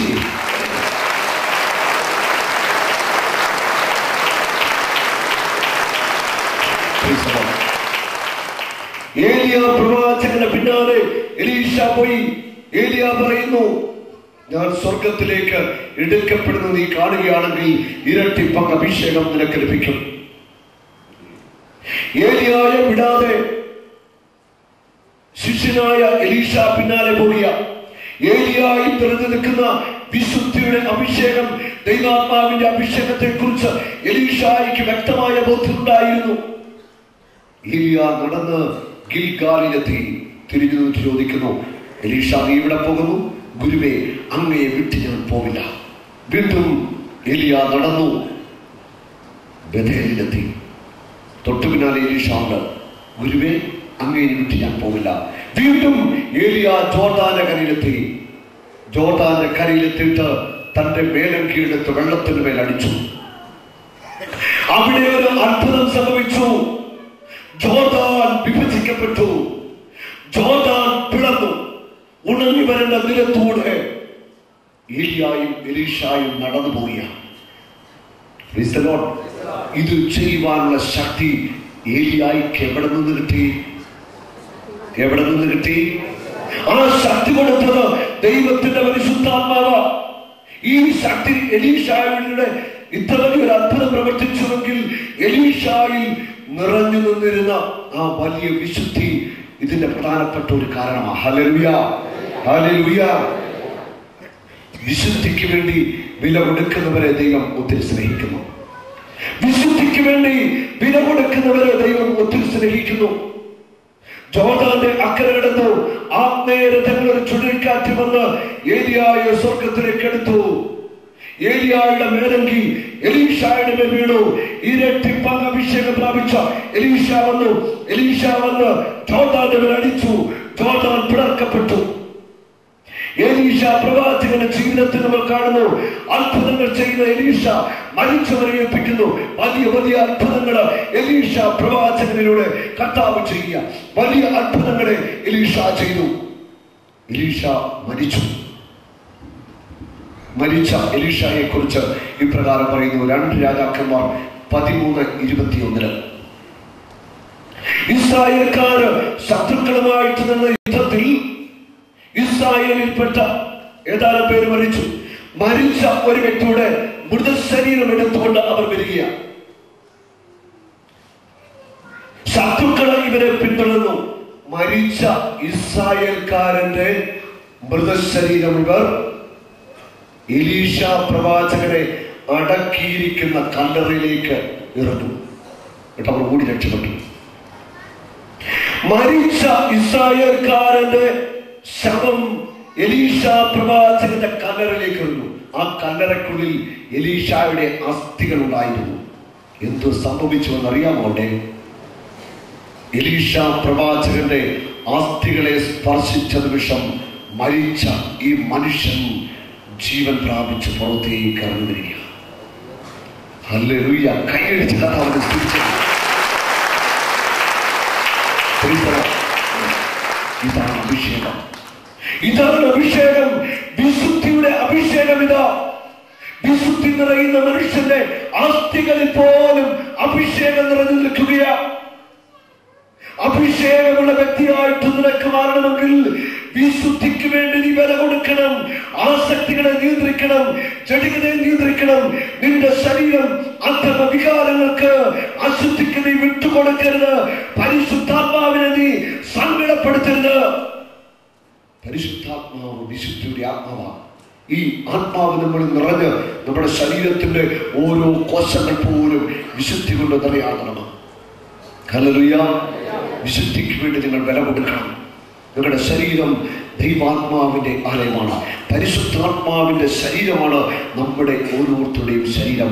പരിശുദ്ധാത്മാവ് നിങ്ങളിൽ വന്നു കഴിയുമ്പോൾ വിശുദ്ധിയിൽ നിലനിൽക്കുവാനുള്ള വലിയ ശക്തി നിങ്ങൾക്ക് നൽകും. അഭിഷേകം നിങ്ങൾ നിറഞ്ഞു കഴിയുമ്പോൾ നിങ്ങൾ ധീരരും ശക്തരുമായ ദൈവത്തിന്റെ പോരാളികളായിട്ട് മാറും. ക്രിസ്തുവിന്റെ പോരാളിയാക്കി തീർക്കുവാനാണ് ദൈവത്തിന്റെ ആത്മാവിന്റെ അഭിഷേകം നിങ്ങളിലേക്ക് പകരുന്നത്. ഒരു വ്യക്തിയിൽ അഭിഷേകത്തിന്റെ ശക്തി വളരണമെങ്കിൽ അതിന്റെ മറു സൈഡിൽ വിശുദ്ധിയുടെ തോത് വളരണം. കൈയടിച്ചിട്ട് സ്തുതിച്ച്. ഒരു വ്യക്തിയിൽ അഭിഷേക ശക്തി വളരണമെങ്കിൽ വിശുദ്ധിയുടെ തോത് വർദ്ധിക്കണം. ഹല്ലേലൂയ.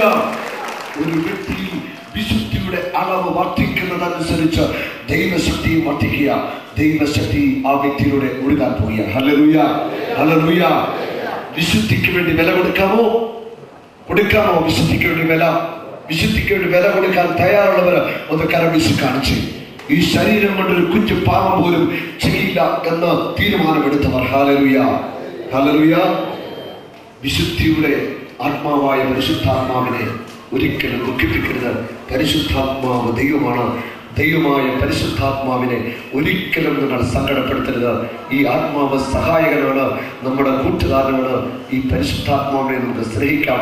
ദൈവത്തിന്റെ ആത്മാവ് നമ്മെ നയിക്കുന്ന വഴികളിലൂടെ നമുക്ക് നടക്കാം.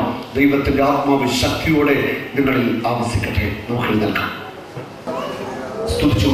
ദൈവജനത്തെ അശുദ്ധിയിലേക്ക് നയിക്കുന്ന പൈശാചിക ശക്തികളെ യേശുവിന്റെ നാമത്തിൽ ബന്ധിക്കുന്നു.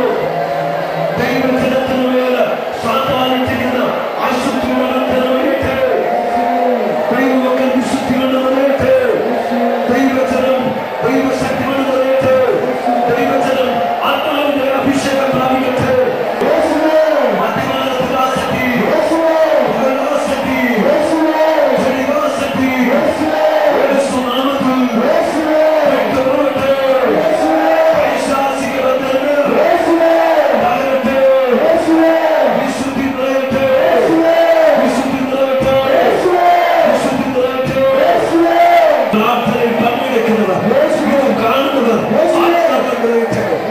സൗഖ്യം പ്രാപിക്കട്ടെ.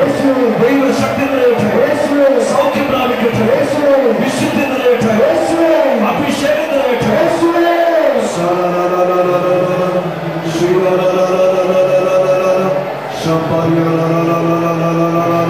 ദൈവജനം യേശുവിന്റെ രക്തത്താൽ കഴുകി വിശുദ്ധീകരിക്കപ്പെടട്ടെ. ആത്മാവാൻ നിറയട്ടെ.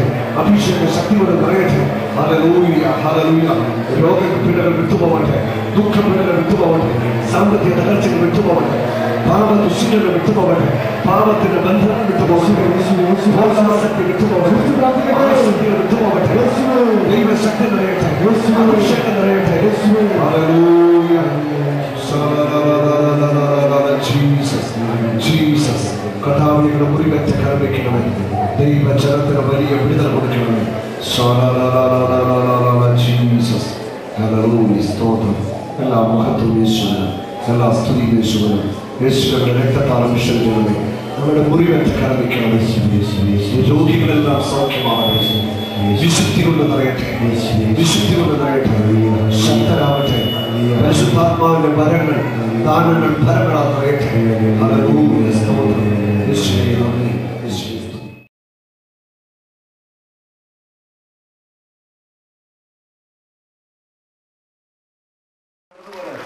നടന്നുപോരാ.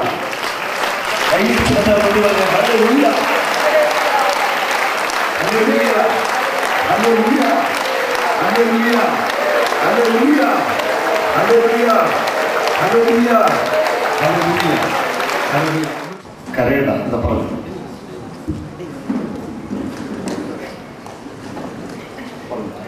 ഈ അമ്മച്ചിയുടെ വീട് മുക്കൂട്ടറിയാണ്. എൻ്റെ നാട്ടുകാരാണ് അമ്മച്ചി. ചോദിച്ചിരുന്നു 10 മാസം മുമ്പ് തലച്ചോറിൻ്റെ നരമ്പ് പോയിട്ട് പൊട്ടി പൂർണ്ണമായിട്ട് തന്നുപോയ വ്യക്തിയായിരുന്നു ജോയിച്ചേട്ടന്. ഈ ധ്യാനത്തിൽ ജോയിച്ചേട്ടനെ ഇവിടെ കൊണ്ടുവന്നു. കർത്താവിൻ്റെ അത്ഭുതമായ സ്പർശനം. യേശു തൻ്റെ ആണിപ്പാടുള്ള കരം ജോയിച്ചേട്ടനിൽ വെച്ചു. ഈ ഇടത്തെ കാലം ഈ ശരീരഭാഗങ്ങൾ ബലം പ്രാപിച്ച് നടക്കാൻ തുടങ്ങി. യേശുവാണ് ഈ മാനെ സൗഖ്യപ്പെടുത്തിയത്. നമുക്ക് യേശുവിന് നന്ദി പറയാൻ കഴിയും.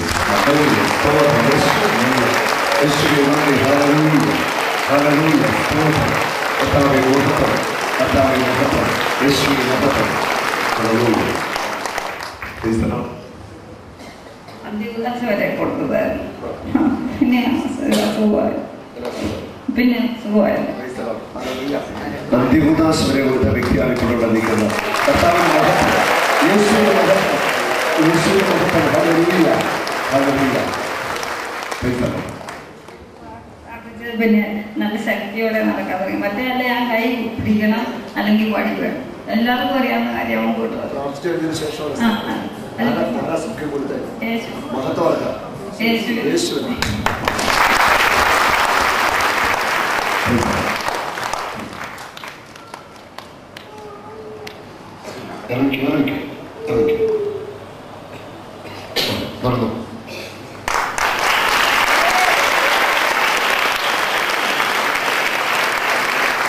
ശക്തമായിട്ട് സന്തോഷമായി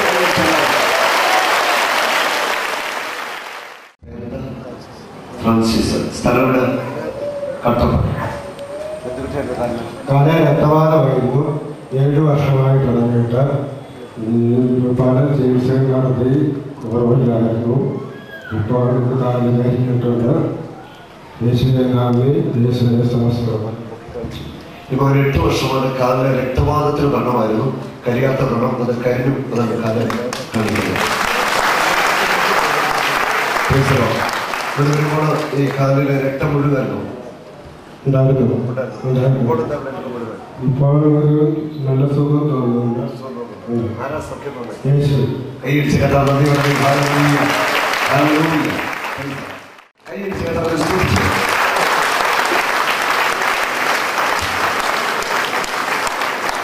എന്റെ പേര് സെബാസ്റ്റ്യൻ. വീട് എവിടെയാ? വണ്ടിപ്പെരിയാറാണ്. വണ്ടിപ്പെരിയാർ. ഇത് കാലിന് മുട്ടിന് ഇത് എന്ത് സംഭവിച്ചു? അത് ബൈക്ക് ആക്സിഡന്റ് ആയിട്ട് എന്റെ കാലെ 5 മാസമായി എനിക്ക് കാലം നടക്കാൻ പറ്റത്തില്ലായിരുന്നു. ഇന്നലെ സാവബ്രദറിന്റെ അടുത്ത് എന്റെ കാലിന്റെ കാര്യം പറഞ്ഞപ്പോ സാവബ്രദറിന്റെ ഇത് തൊട്ട് പ്രാർത്ഥിച്ചു. എന്റെ കാല് നടക്കത്തില്ല, കമ്പി ഇപ്പോഴിട്ടിരിക്കുകയാണ്, കാല് കുത്തത്തില്ല. അപ്പൊ സാവബ്രദർ ചോദിച്ചു എന്ത് തോന്നുന്നു ചോദിച്ചു. ഞാൻ പറഞ്ഞു ബ്രദറെ എനിക്കൊന്നും തോന്നുന്നില്ല. അപ്പൊ എന്നോട് പറഞ്ഞു ദൈവം നിന്നെ തൊട്ടിട്ടുണ്ട്, പ്രാർത്ഥിക്കാൻ പറഞ്ഞു. എന്തായാലും എന്റെ ദൈവം എന്നെ നടത്തി. ഞാൻ ഭയങ്കരമായിട്ട് സ്തുതിക്കുന്നു. ദൈവത്തിന്റെ സ്തുതി. യേശുവേ നന്ദി, യേശുവേ നന്ദി. കൈയടിച്ച്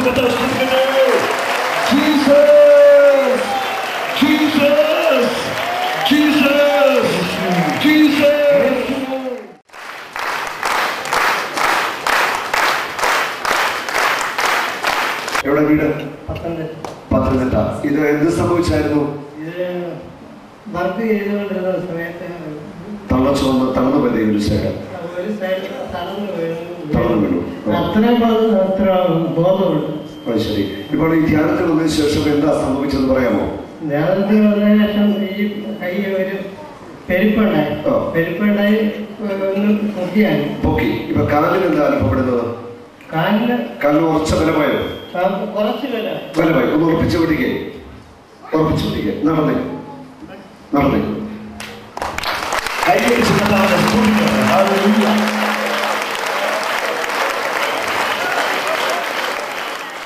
ചേച്ചിയുടെ പേരെന്താ? ലൂസി. ചേച്ചിയുടെ സ്ഥലം എവിടെയാണ്? കട്ടപ്പന. എന്തായിരുന്നു അസുഖം? എനിക്ക് 8 വർഷമായിട്ട് കാറ്റിന് തകരാറായിരുന്നു. ഇവിടെ ധ്യാനത്തിൽ വന്നതിന് ശേഷം എന്താ സംഭവിച്ചത്? ഞായറാഴ്ച തിങ്കളാഴ്ച ഞങ്ങളോട് വീണു പോയി അവിടെ കിടക്കുമായിരുന്നു. ആരാണെന്ന് അറിയത്തില്ല. സാഹോദരനാണെന്ന് എനിക്ക് അറിയത്തില്ലായിരുന്നു. പ്രാർത്ഥിച്ചു തുടങ്ങി. ഇപ്പോഴത്തെ അനുഭവം എനിക്ക് പൂർണ്ണ സൗഖ്യം കിട്ടി. സാധാരണമില്ല. കറണ്ടടിക്കുന്ന ശരീരം കുറച്ചു. ഒരു കുഴപ്പമില്ല. കൈയടിച്ച് എന്റെ പേര് ജോർജ് ചമ്പക്കുളം. എന്തായിരുന്നു പ്രയാസം? ചുരുക്കി പറയുക. എന്റെ അനേകം വർഷങ്ങളായിട്ട് ഈ എടുത്ത മൂക്കിൽ കൂടി ശ്വാസം വിടാൻ എനിക്ക് പറ്റത്തില്ലായിരുന്നു. ധ്യാനത്തിൽ സംബന്ധിച്ചപ്പോഴത്തേക്ക് എന്റെ തിങ്കളാഴ്ച ആരാധന സമയത്ത് എന്റെ മൂക്കിൽ നിന്ന് എന്തോ ഇങ്ങനെ ഇങ്ങനെ പോകുന്നതായിട്ട് എനിക്ക് അനുഭവപ്പെട്ടു. അന്നേരം മുതൽ ഈ മൂക്കിൽ നിന്ന് വളരെ സ്വാതന്ത്ര്യമായിട്ട് എനിക്ക് ശ്വാസം വിളിച്ചു വിടാൻ സാധിക്കുന്നുണ്ട്. അതുപോലെ തന്നെ എന്റെ കൈ ഇത്രയേ ഉള്ളായിരുന്നു, മുഖത്തുള്ളായിരുന്നു. ഇപ്പോൾ തന്നെ കൈ പരമാവധി വന്നിട്ടുണ്ട്.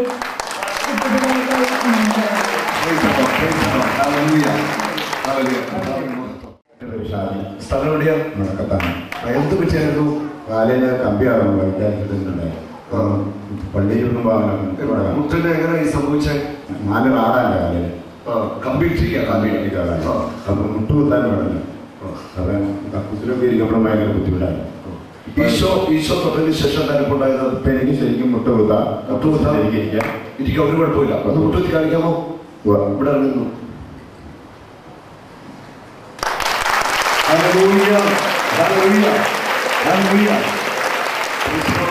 ഈ നമ്മുടെ ഇടത്തെ കാലിന്റെ 4 കമ്പിയാണ് കിടക്കുന്നത് കേട്ടോ. ആ കമ്പി കിടക്കുന്നതാണ് മുട്ടുകുത്തിയിരിക്കുന്നത്. Price the Lord. നോക്കുക കർത്താവിന്റെ ശക്തി. ഹല്ലേലൂയ. മോളുടെ പേരെന്താ? സാനിയ. സ്ഥലം എവിടെയാണ്? മോൾക്ക് കർത്താവ് സൗഖ്യമുണ്ടോ? ഞാൻ ചെറുപ്പത്തിൽ വീണ 4ാം ക്ലാസ്സിൽ പഠിക്കുമ്പോൾ വീണതാണ്. 4ാം ക്ലാസ് പഠിക്കാൻ വീണിട്ട് എന്ത് സംഭവിച്ചു? നട്ടലിന്റെ ഡിസ്ക് 3 അകത്തോട്ട് വളർന്നിരിക്കുക. 3 ഡിസ്ക് അകത്തോട്ട് വളർന്നിരിക്കുക. ഗാന ശുശ്രൂഷയുടെ സമയത്ത് ഇവിടെ ഒരു കറണ്ട് പാസ് ചെയ്തുകൊണ്ട് അനുഭവം ഉണ്ടായി. വേദനയുണ്ട്. ഇപ്പൊ കുഞ്ഞൊക്കെ 4 മാസം എന്നെ എടുത്തോണ്ടേക്കായിരുന്നു ആശുപത്രി പോകൊണ്ടിരുന്ന എന്റെ ആങ്ങളെ ചാച്ചനും കൂടി 4 മാസം കഴിച്ചിട്ടു വെളുപ്പിലായിരുന്നു നടന്നുകൊണ്ടിരുന്നത്. ഇപ്പൊ എനിക്ക് നന്നായിട്ട് കുഞ്ഞിനെ ചെയ്യാൻ ഒത്തിരി നേരം നേരെയായി. ആ മുഴ ഉണ്ടായിരുന്നു, ആ മുഴയെ മാറി. ഒരു കുഴപ്പമില്ല. ഒരു കുഞ്ഞു കഴിക്കാമോ? ഒരു മുഴുവൻ കഴിക്കാമോ? മോക്ക് ഇപ്പൊ എത്ര വയസ്സുണ്ട്? 21 വയസ്സാണ്. അപ്പം എത്ര വയസ്സിലായി സംഭവിച്ചത്? 10 വയസ്സിൽ. അപ്പൊ 11 വർഷമായിട്ട് പ്രയാസം ഉണ്ടായിരുന്നു അല്ലേ? ആരാ സൗഖ്യം തന്നെ? യേശു. സ്വന്തം വീട് തൊടുപുഴ. ഞാൻ കോട്ടയത്ത് മാറ്റി നിൽക്കുക. മോക്ക് എന്താ സൗഖ്യം കിട്ടിയത്? 2 വർഷമായിട്ട് വൈദ്യശാലയുടെ ഞരമ്പിന് ബലക്കുറവാണ് ഡോക്ടർ പറഞ്ഞത്. അപ്പൊ ഈ സൗണ്ട് എനിക്ക് കേൾക്കാൻ സംസാരിക്കാൻ തിരിയുന്നില്ലായിരുന്നു. ആന്റണിപുരത്തുള്ള പാട്ട് പാടുമ്പോഴൊന്നും എനിക്ക് ബുക്കിലെ പാട്ട് നന്നായിട്ട് പാട്ട് നോക്കി പാടാൻ അറിയാം, പക്ഷെ എനിക്ക് പാട്ടൊന്നും തിരിയുന്നില്ലായിരുന്നു. അപ്പൊ ഗാനശുശ്രൂഷ സമയത്ത് എന്റെ ചെവിയിൽ ഇങ്ങനെ ഈശോ ഊതുന്ന പോലെ എനിക്ക് തോന്നി. നല്ല സൗകര്യം കിട്ടി ഈശോയെ.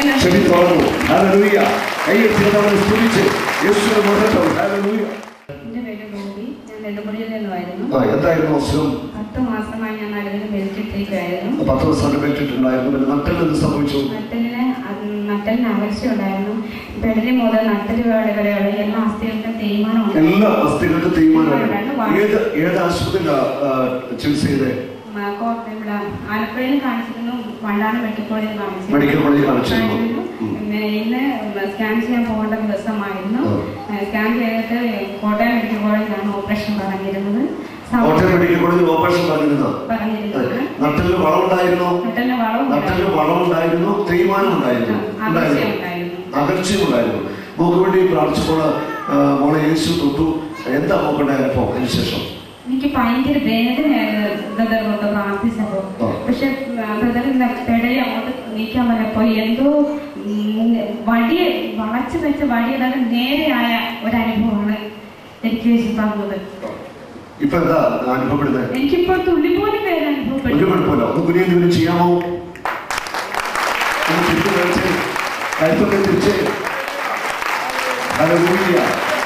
വേദനയുണ്ടോ? ആരാ സൗഖ്യം തന്നെ? യേശു അസാധ്യം നൽകുന്നത്. യേശു മഹത്വം.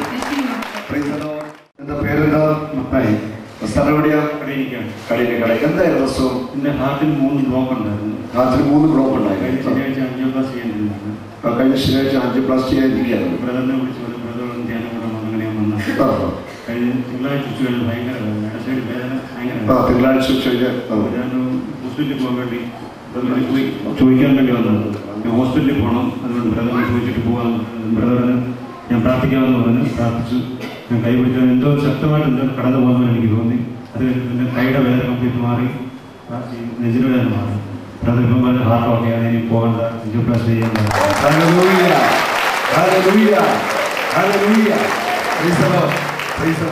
പേരെന്താ? സ്ഥലം കൂടിയാ? ചമ്പക്കുളം. അതിന്റെ പേര് എന്തായിരുന്നു അസുഖം? എനിക്ക് നടുവേദനയും നട്ടലിന് തേയ്മാനമായിരുന്നു. എത്ര വർഷമായിട്ട്? 6 മാസമായിട്ട്. എവിടെയായിരുന്നു ചികിത്സ ചെയ്തത്? ആലപ്പുഴ മെഡിക്കൽ കോളേജിൽ. ആലപ്പുഴ മെഡിക്കൽ കോളേജിൽ. ഏത് ഡോക്ടറായിരുന്നു? സലീം ഡോക്ടർ. ഡോക്ടർ എന്താ പറഞ്ഞത്? ഡോക്ടർ പറഞ്ഞു കുറച്ച് നാൾ പിടിക്കും, കുറച്ച് പിടിക്കുന്നു. ചേട്ടനോട് പ്രാർത്ഥിച്ചു വരുമ്പോൾ യേശു തൊട്ടു. യേശു തൊട്ടുണ്ടായ അനുഭവം ഒരു ചൂട് പോലെ കർത്താവ് ഒരു ചൂട് പോലെ അനുഭവപ്പെട്ടു. പിന്നെന്താ ഈ നട്ടിൽ അനുഭവപ്പെടുന്നത്? ഒരു ചൂട് പോലെ വേദന പൂർണ്ണമായിട്ട് മാറി. ഇപ്പൊ എന്താ ഈ ഇവിടെ ഈ ഭാഗത്തൊക്കെ വേദന എന്തെങ്കിലും ഉണ്ടോ? ഇത് വേദനയില്ല. തേയ്മാനത്തിന് അനുഭവം തോന്നുന്നുണ്ടോ? ഇത് അനുഭവമില്ല. ഒന്നുമില്ല. ഒന്ന് കുഞ്ഞിയെ ജോലി ചെയ്തേ. നന്നായിട്ട് തിരിച്ച് അങ്ങോട്ടും ഇങ്ങോട്ടൊക്കെ തിരിഞ്ഞ് ഈ നട്ടലിന്റെ ഭാഗത്ത് ഇപ്പോൾ എന്താ അനുഭവപ്പെടുന്നത്? വേദനയുണ്ടോ? ഒരു വേദന ഞെക്കി നോക്കുക കേട്ടോ. വേദനയുണ്ടോ? തീരുമാനം ഉണ്ടായിരുന്നു അല്ലേ? ഉണ്ടായിരുന്നു. ഇപ്പൊ വേദനയുണ്ടോ? ഞാൻ മുറുക്കേ നിൽക്കുന്നത്. വേദനയുണ്ടോ? ഉറപ്പാണല്ലോ. ആരാ സൗഖ്യം കൊടുത്തത്?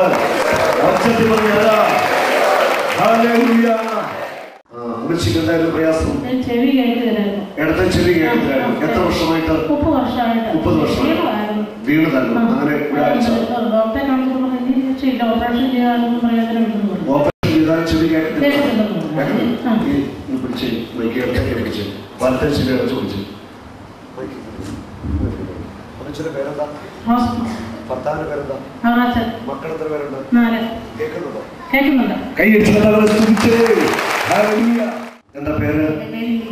ലിൻസി. സ്ഥലം എവിടെ? ലിച്ചി മുട്ടാർ. ലിച്ചിക്ക് എന്ത് പറ്റിയിരുന്നു? കേൾവി നഷ്ടപ്പെട്ടു. എങ്ങനെ നഷ്ടപ്പെട്ടെ? ഇൻഫെക്ഷൻ ആയിരുന്നു. ഞാനത് ഒന്നും ചെയ്യാതെ മൈൻഡ് ചെയ്യാതെ നടക്കുമായിരുന്നു. 2007 സർജറി ചെയ്തു. എന്നിട്ട് എന്നിട്ടും എനിക്ക് പൂർണ്ണമായിട്ട് ഭേദമായില്ല. പിന്നെ ഒരു ഭയങ്കരമായിട്ട് സൗണ്ട് പോലെ ഇങ്ങനെ കേൾക്കുമായിരുന്നു. ഇവിടെ ഒന്ന് ബ്രദർ ഞങ്ങളെ ചെവിക്ക് കേൾവ് കുറവുള്ളവർ എഴുന്നേക്കാൻ പറഞ്ഞു. അന്നിട്ട് എഴുന്നേറ്റ് ഒന്ന് പ്രാർത്ഥിച്ചതിന് ഫലമായി യേശു എനിക്ക് എന്റെ ശരീരം മുഴുവൻ കുളിര് കോരിയിടുന്ന ഒരു അനുഭവം. പൂർണ്ണമായിട്ട് എനിക്ക് കേൾവി ശക്തി കിട്ടി. ലിച്ചി മുട്ടാറ്. എന്റെ അച്ചാച്ചൻ മരിച്ചുപോയി. ദേവസ്യ. അമ്മയുടെ പേര് കുഞ്ഞമ്മ. വീട്ടിൽ ഞങ്ങൾ 5 പേര്. എന്റെ കല്യാണം ഇല്ല. ഒരു മോള് മെറിൻ. മനോജ്. കേൾക്കുന്നുണ്ട്. യേശു.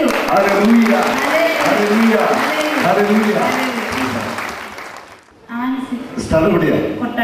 കൊട്ടാരക്കര. അൻസിക്ക് എന്തായിരുന്നു പ്രശ്നം? Blood cancer ആയിരുന്നല്ലേ? RCC-യിലായിരുന്നു തിരുവനന്തപുരത്ത്. എന്താ ഇവിടെ വന്നതിന് ശേഷം ഉണ്ടായത്? ഫോൺ പറഞ്ഞു. അതിന് മുൻപ് പറയാം. രണ്ടാമത്തെ ദിവസം സ്തുതിച്ച് പ്രാർത്ഥിച്ചപ്പോൾ എന്റെ ശരീരത്തിൽ ഭയങ്കര ഒരു ശക്തി വന്നതുപോലെ എനിക്ക് തോന്നിയായിരുന്നു. ബ്രദർ പറഞ്ഞായിരുന്നു പ്രാർത്ഥന ശേഷം കൗണ്ട് വർദ്ധിച്ചു. 91 ആയിരുന്നു. 35 കിടന്നത് 95,000 കൗണ്ടായി. ഇപ്പോൾ എന്താ ശരീരത്തിൽ? എനിക്കൊരു അസുഖം തോന്നുന്നില്ല. ഒരസുഖം തോന്നില്ല. ശരീരത്തിൽ വേദന തോന്നുന്നുണ്ടോ? ഒന്നുമില്ല. സന്തോഷമാണോ? രോഗം സൗഖ്യപ്പെട്ടോ? സൗഖ്യപ്പെട്ടെന്ന് പൂർണ്ണമായിട്ട് വിശ്വസിക്കുന്നു. കൈയടിച്ച് കെട്ടാൻ എന്ത് പറ്റിയിരുന്നു? ഇടത്തേക്ക് കുഴ ഊരി പോകായിരുന്നു. ശ്രദ്ധിച്ചില്ലെങ്കിൽ ഊരി പോകുന്നുണ്ട്. 4 വർഷം മുമ്പ് സംഭവിച്ച മിക്കാറും ഊരി പോവോ? തെന്നിപ്പോവും. അത് ശരി. നിങ്ങളെ എന്നെ ഒന്ന് തോളിൽ വെച്ച് അനുഗ്രഹിച്ചപ്പോൾ എല്ലാം അറിവുകൾ ഇപ്പൊ കൈയെല്ലാവർക്കും ഇരിക്കാനൊക്കെ പറ്റുന്നുണ്ട്. എങ്ങനെ മുന്നിൽ ജോലി ചെയ്യാം. ഇന്നലെ ഈ മോള് ഞാനിത് വരാതെ വരുമ്പോൾ വീണ്ടും പറഞ്ഞതുപോലെ ഈ ഇത് തോട് കൂടി പോകുന്നതാണ്. ജസ്റ്റ് ആയിട്ട് തോണ്ടെന്ന് കൈ വെച്ച് പ്രാർത്ഥിച്ചിട്ട് പോയി. അപ്പോൾ തന്നെ ഒരു ചൂട് കടന്നു വന്നു. അപ്പോൾ തന്നെ കൈ തിരിച്ചു കറക്കി അന്നേരം കർത്താവ് ഫീൽ ചെയ്തു. ആരാ സൗഖ്യം കൊടുത്തത്? യേശുവിന് മഹത്വം. ഹല്ലേലൂയ. നമ്മള് ഹിന്ദു SNDP സമുദായത്തിൽപ്പെട്ട ആളാണ്. യേശുവിനെ ഹൃദയത്തിൽ സ്വീകരിച്ചോ? ഹൃദയത്തിൽ സ്വീകരിച്ചു.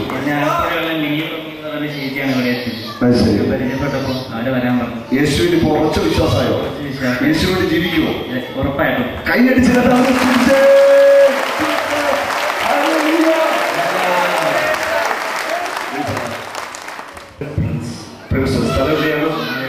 മാവേലിക്കൽ. എന്താ സൗഖ്യം കിട്ടിയെന്ന് പറയാം. ചെറുപ്പം മുതലേ എൻ്റെ മൂക്കിൻ്റെ പാലം വളക്കി ഇടത് സൈഡിൽ കൂടെ എനിക്ക് ശ്വാസം എടുക്കാൻ ഭയങ്കര ബുദ്ധിമുട്ടുണ്ടായിരുന്നു.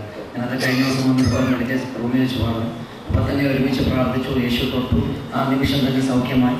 ഇപ്പോൾ എനിക്ക് സ്മൂത്തായിട്ട് ഈ 2 സൈഡിൽ കൂടെ ശ്വാസം എടുക്കാൻ മൂക്കിന്റെ പാലം നിവർന്നു അല്ലേ? നിവർന്നു. ഇപ്പൊ ഇവിടെ വളമുണ്ടോ? ഇവിടെ ഒരു ബെൻഡ് ഉണ്ടായിരുന്നു. അതിൽ പോയില്ല. ആരാ സൗഖ്യം തന്നെ? പേരെന്താ? സ്ഥലം എന്ത് പറ്റിയിരുന്നു?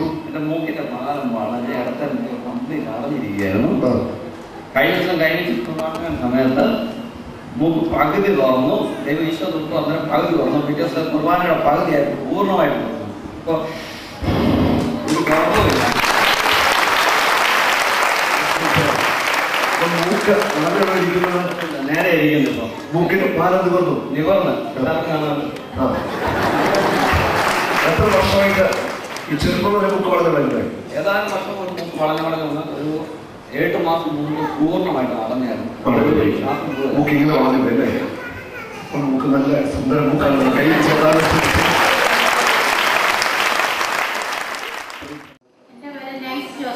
സ്ഥലം എവിടെയാണ്? എന്ത് പറ്റിയായിരുന്നു കാലിന്? 2 വയസ്സിൽ പോളിയോ വന്നതായിരുന്നു. കൈ രണ്ടും ഒഴിച്ച് ദേഹം മുഴുവൻ തളർന്നു പോയിരുന്നു. പിന്നെ ഓപ്പറേഷൻ ഒക്കെ ട്രീറ്റ്മെന്റ് ഒക്കെ ചെയ്ത് നടക്കാൻ തുടങ്ങി. പക്ഷെ ഒരു കാലിന് നീളക്കുറവുണ്ടായിരുന്നു. ഒരു കാലിന് നീളക്കുറവുണ്ടായിരുന്നു അല്ലേ? എന്നിട്ട് എന്താ സംഭവിച്ചത്? ഇവിടെ ധ്യാനം കുടിക്കുന്നത് ആദ്യമൊന്നും വലിയ വിശ്വാസം തോന്നിയില്ല. പിന്നെ സഹോദരത്തിന്റെ കൈ വെച്ച സുഖം പ്രായത്തിലുള്ള ചെറിയ വിശ്വാസം ഉണ്ടായിരുന്നു. അതിന് എല്ലാ പ്രാവശ്യവും കാണാൻ ചെല്ലുമ്പോഴും ഭയങ്കര തിരക്കാണ്. സഹോദരൻ ഞങ്ങളിലുള്ള സഹോദരൻ പോയിരിക്കും. ഞാൻ ഓർത്ത് എന്നെ ഞങ്ങൾക്ക് മാത്രം കാണാൻ സാധിക്കുന്നില്ലല്ലോ, എപ്പോൾ ചെന്നാലും തിരക്കാൻ, ഞങ്ങളെ മാത്രമേ മാറ്റി നിർത്തുന്നെങ്കിൽ ഓർത്തു.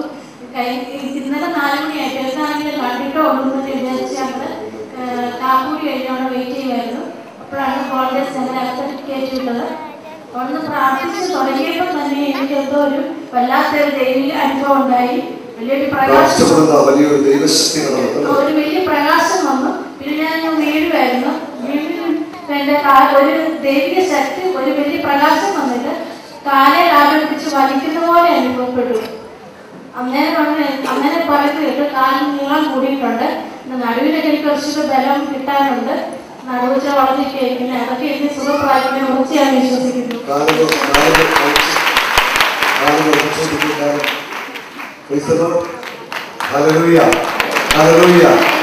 നമ്മുടെ കർത്താവ് വലിയവനാണ്. ദൈവമില്ലാത്ത കാലിന് നീളം കൊടുക്കുന്നവരാണ് കർത്താവ്. ഹല്ലേലൂയ. നമ്മുടെ കർത്താവിന്റെ ശക്തിക്ക് ഒരു കുറവുണ്ടായിട്ടില്ല. ഹല്ലേലൂയ. ഈ കാലിന് നീളം വർദ്ധിപ്പിച്ചത് ആരാ? രക്ഷിച്ചത് ആരാ? മഹത്വമാക്കാം. എന്റെ പേര് ഞാൻ കോട്ടയത്ത് തിരുവഞ്ചൂരിൽ വരുന്നു. 6-7 വർഷമായി എൻ്റെ കാലിൻ്റെ ഉപ്പൂറ്റിക്ക് ഭയങ്കര വേദനയായിരുന്നു. കാലെനിക്ക് ചെരുപ്പിട്ടുകൊണ്ട് ഒരു 5 മിനിറ്റ് പോലും നിൽക്കാൻ പറ്റില്ല. ചെരുപ്പ് ഒരു കാലിൽ കിട്ടി. കാലിൻ്റെ ഉള്ളംകാലിൽ എപ്പോഴും പൊള്ളലും നടക്കുമ്പോൾ ബുദ്ധിമുട്ടില്ല. പക്ഷെ എനിക്ക് അധികം നേരം നിൽക്കാൻ പറ്റുകയില്ലായിരുന്നു. പക്ഷേ ക്ലാസ്സിൻ്റെ സമയത്ത് എൻ്റെ കാലിൻ്റെ ഉപ്പൂറ്റിയുടെ വേദന പൂർണ്ണമായി മാറി. കാലിൻ്റെ ഉള്ളംകാലിൽ ആ പൊള്ളലും മാറി കിട്ടി. കാലിൻ്റെ ഉള്ളംകാലിൽ ഇപ്പോഴും ആ തണുപ്പ് എനിക്ക് അനുഭവപ്പെട്ടുകൊണ്ടിരിക്കുന്നു. എൻ്റെ പേര് അലക്സ് എന്നാണ്. അലക്സിന്റെ കണ്ണിന് എന്ത് സംഭവിച്ചായിരുന്നു? അങ്ങനെ എനിക്ക് ഇടത് കണ്ണിന് ചെറുപ്പത്തിലുള്ള ഒരു പനി വന്നാണ്. അത് പനി വന്നിട്ട് എനിക്ക് കാണാൻ പറ്റില്ല. അതോടെ കണ്ണിന്റെ കാഴ്ച പൂർണ്ണമായിട്ട് പോയോ? പോയിരുന്നു. കണ്ണ് കാണില്ല. ഇടത്തെ കണ്ണിന് കാഴ്ചയില്ലായിരുന്നു. എത്ര വർഷമായി? 30 വർഷമായി. 30 വർഷമായി. പ്രവർത്തിച്ചപ്പോൾ എന്താ സംഭവിച്ചത്? തലക്കായി വെച്ച് പ്രാർത്ഥിച്ച കണ്ണിലൊരു ഇരുട്ട് വിളക്ക് പോലെ പൊങ്ങി വരുന്നതാണ്. കണ്ണിൽ നിന്ന് ഇരുട്ടിങ്ങനെ മാറിപ്പോകുന്നില്ല. ഇരുട്ട് മാറി വിളക്ക് പോകത്തില്ല. പിന്നെ കണ്ണിനുള്ളിൽ പോകുന്നതായിട്ടാണ്. അതിനുശേഷം എന്താ ഇപ്പോൾ കണ്ണിന്റെ അവസ്ഥ? ഞാൻ എനിക്ക് ചുറ്റുപാടിൽ എല്ലാവരും കാണാൻ കാൽപടിച്ചു.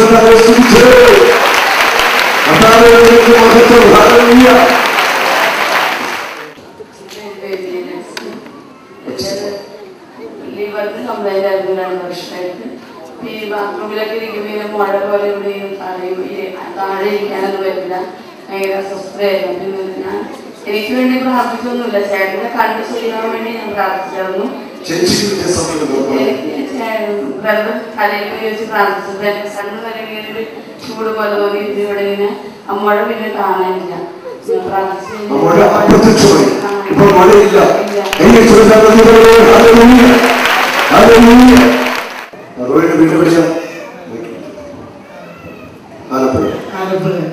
റോയുടെ വീട്ടിൽ ആരൊക്കെയുണ്ട്? റോയ്ക്ക് എന്ത് പറ്റുന്നായിരുന്നു കൈകൾക്ക്? ജോൺസൺ പല്ലാമറ്റ് ജോലി ചെയ്യായിരുന്നു. എന്നിട്ടോ 2ാം നിലയിൽ വീണു. എന്നിട്ട് തലയ്ക്ക് പറ്റി? താടി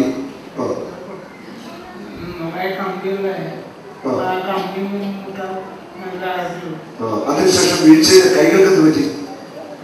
കൈ തളർന്നുപോയി, തളർന്നുപോയി കൈകള്, രണ്ട് കൈകൾ തളർന്നുപോയി. ഇവിടെ പ്രാർത്ഥന സമയത്ത് എന്താ ഈ കൈകൾക്ക് സംഭവിച്ചത്? കർത്താവ് തൊട്ടു, യേശു തൊട്ടു, കൈ പൊക്കില്ലേ? 20 വർഷം കൊണ്ട് കടന്നുപോയ രണ്ട് കൈകൾ കർത്താവ് സൗഖ്യമാക്കുക. കർത്താവ് നമ്മുടെ കർത്താവ് എത്രയോ വലിയ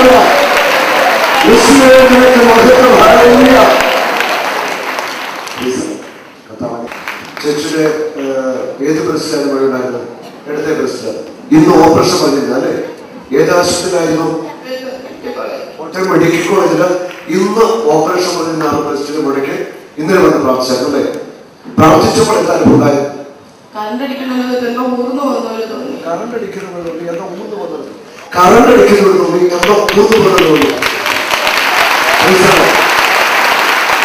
ഇപ്പോ ബ്രസ്റ്റില് മുഴ ഇല്ല. ഉണ്ടോ? രാവിലെ നോക്കുമ്പോൾ ബ്രസ്റ്റിൽ മുഴയില്ല.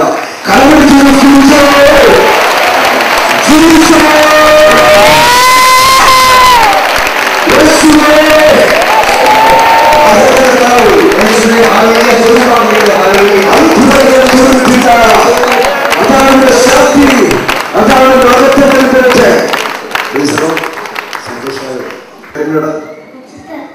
അടുപ്പിച്ചൊടിച്ച് മോന്റെ പേര് മോന്റെ പപ്പായുടെ പേരോ മമ്മിയുടെ പേരോ? നിനക്ക് വിക്കുണ്ടായിരുന്നോ? ഇപ്പൊ വിക്കുണ്ടോ? ഇല്ല. ആരാണ് വിക്ക് മാറ്റുന്നത്? ഈശോ. എങ്ങനെ വിക്ക് മാറുന്നത്? ആ പ്രാർത്ഥന ഈശോ മോനെ സംഭവിക്കില്ലേ? ഒരു പുക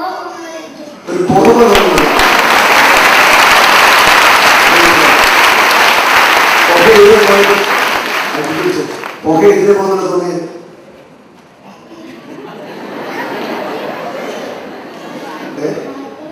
ആ അതിന്റെ വായിൽ കൂടെ ഒരു പുക പോലെ തോന്നിയതാണ്.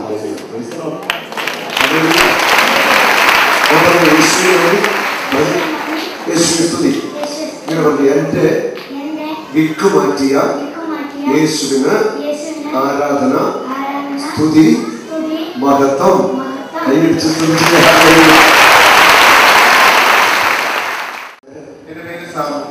സ്ഥലം എവിടെയാ? എന്തായിരുന്നു അസുഖം? നട്ടിന്റെ കണ്ണിക്ക് തീരുമാനം ഉണ്ടായിരുന്നു. ഇവിടെ നട്ടിലെ കണ്ണി തിരിഞ്ഞിരിക്കുകയായിരുന്നു. എന്താ ഇവിടെ ധ്യാനത്തിൽ എന്താ യേശു ചെയ്തത്?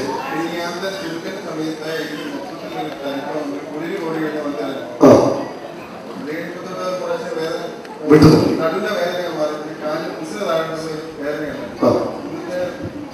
സമയം കഴിഞ്ഞപ്പോ ബലവുമായി, വേദനയില്ല, ബലവുമായി. ഇന്ന് കുഞ്ഞു നിന്ന് കഴിക്കാമോ?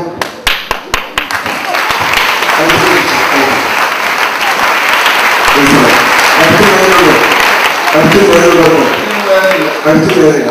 ഇവിടെ പിടിച്ചു നോക്കിയേ, നട്ടൻ എങ്ങനെ ഇരിക്കുന്നു നോക്കി. നട്ടൻ ഒരു കുഴപ്പമില്ല, കൈ വെച്ച്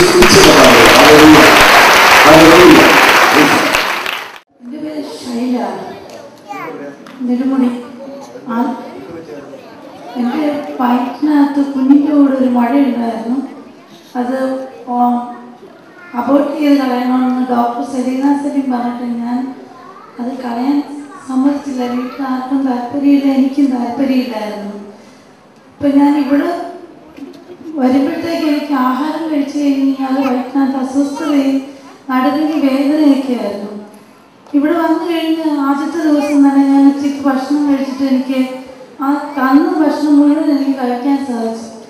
പിന്നെ എനിക്കിപ്പോൾ നടുവിന് വേദനയില്ല. കൈ പൊക്കി കൈ അടിക്കുമ്പോഴും എന്ത് ചെയ്താലും ഒരു പ്രശ്നമില്ല. ബ്രദർ ചൊവ്വാഴ്ച ദിവസത്തെ പ്രാർത്ഥനയ്ക്ക് എൻ്റെ വയറ്റിനകത്ത് കിടന്ന് കുഞ്ഞു കിടന്നങ്ങ് മറിയുക ഭയങ്കരമായിട്ട്. നേരത്തെ കുട്ടിയാകുമ്പോൾ എനിക്ക് നൊമ്പരം എടുക്കുന്നുണ്ടായിരുന്നു. ഇപ്പം എനിക്ക് ആ ഒരു അവസ്ഥയിലേ അല്ല. എനിക്ക് അങ്ങനെ ഒരു തോന്നുന്നതേ ഇല്ല. ഈ കാലിൻ്റെ വയറ് ഇടിച്ചിരിക്കുന്നത് പോലെ എപ്പോഴും തോന്നുമായിരുന്നു. മഴയൊന്നും തോന്നുന്നു. ഇല്ല.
Hallelujah, Hosanna.